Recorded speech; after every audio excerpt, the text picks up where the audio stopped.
Di sebuah desa kecil di Kecamatan Sakra Barat, desa tersebut cukup damai dan aman. Hiduplah seorang remaja bernama Bokah. Ia dikenal sebagai anak yang penasaran dan suka bertualang. Namun, Bokah sering merasa bingung tentang siapa dirinya sebenarnya. Ia merasa bahwa ia tidak cukup baik di banyak hal, tidak seperti teman-temannya yang tampak hebat di bidang tertentu. Suatu hari, Bokah mendengar cerita tentang cermin ajaib yang tersembunyi di Goa Raksasa Tanjung Ringgit Sekaroh. Konon, cermin itu dapat menunjukkan siapa seseorang sebenarnya, termasuk kekuatan dan kelemahan mereka. Tapi, harus dicari di malam Jumat dan harus jalan kaki dari rumah. Dengan semangat, Bokah memutuskan untuk mencarinya. Perjalanan menuju cermin ajaib tidaklah mudah. Bokah harus melewati rintangan seperti jaraknya jauh, jalan sendiri, dan banyak tuselak atau lik malam.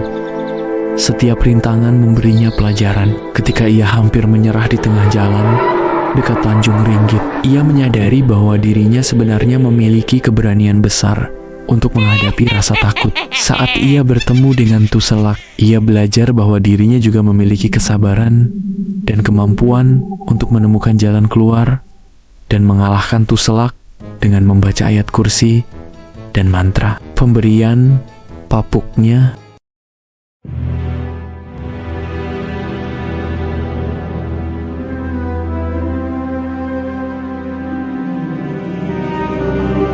akhirnya Bokah menemukan cermin ajaib di sebuah gua yang penuh cahaya.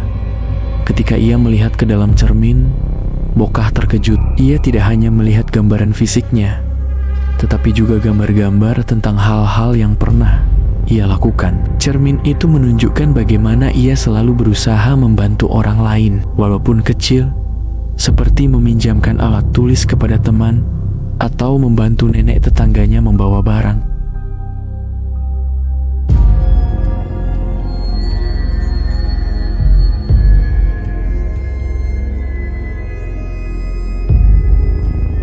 Namun, cermin itu juga menunjukkan kelemahan Bokah, seperti kebiasaannya meragukan diri sendiri dan takut mencoba hal baru. Bukannya merasa sedih, Bokah justru merasa lega. Kini ia mengerti bahwa mengenal diri berarti memahami kelebihan dan kelemahan, lalu berusaha untuk tumbuh lebih baik.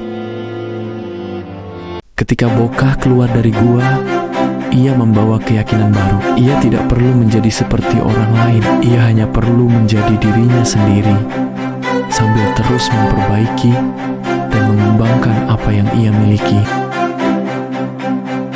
Cerita ini mengajarkan bahwa setiap orang memiliki kelebihan dan kelemahan. Mengenal diri sendiri adalah langkah pertama untuk menerima siapa kita, memperbaiki kekurangan, dan mengembangkan potensi terbaik.